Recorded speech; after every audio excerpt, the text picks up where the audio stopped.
The election of 1828. The election of 1828 is considered the first modern campaign in American politics, meaning it was the first campaign that looks similar to what campaigns look like today.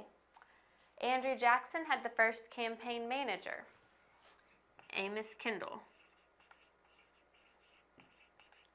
and Jackson also produced buttons,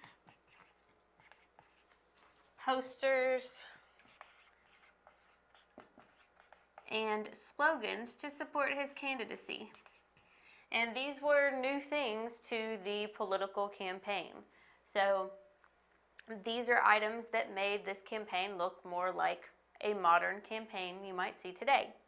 These men, Jackson, his manager Kendall, John C. Calhoun, and Martin Van Buren, formed the beginning of the Democratic Party.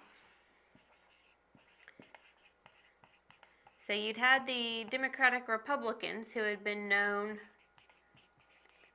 simply as the Republicans, and this was the beginning of the Democratic Party, a separation from the Democratic Republican Party and something different from the Federalist Party that had existed before.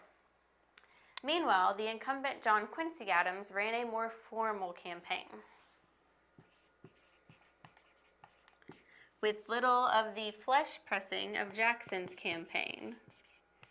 And flesh pressing is a term used to mean meeting, greeting, shaking hands with possible constituents or political helpers, someone who could donate to your cause.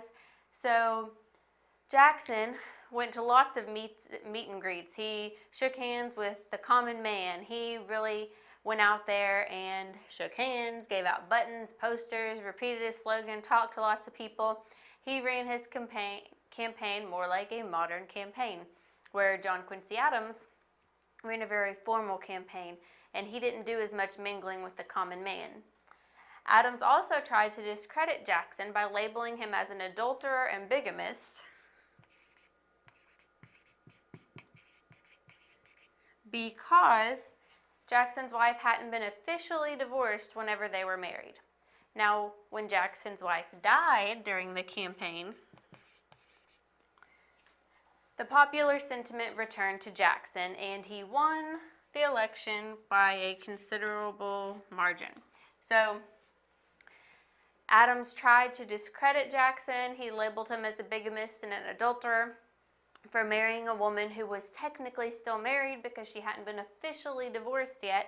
And this might have pulled a little bit of the popular sentiment away from Jackson, but when his wife died during the campaign, popular sentiment went back to Jackson because people felt bad for him, and this thing that Jackson might have been able to put a negative, or that Adams may have been able to put a negative spin on about Jackson, was now out of the picture. Jackson was able to win by a considerable margin. Jackson's inauguration was an overcrowded, chaotic affair. And this is because he was more popular with the common man than his predecessor, John Quincy Adams, was. So he had a lot more people attend his inauguration. It was more of a fun, upbeat affair. And the president actually suffered 3 cracked ribs during the festivities because it was so overcrowded and chaotic. So the election of 1828 was important because it was the first modern campaign in America, and it also saw the formation of the beginning of the Democratic Party. And the outcome of the election of 1828 was Andrew Jackson winning by a landslide. To find out more about how to ace your test and get more practice for your test, click the study guide. Learn why Mometrix is the best and smartest decision you could make for your test prep choice. We have done all the work cutting through the fluff to give you what you need to perform well on your exam. Click the study guide to get started now. And thank you for watching and learning with us.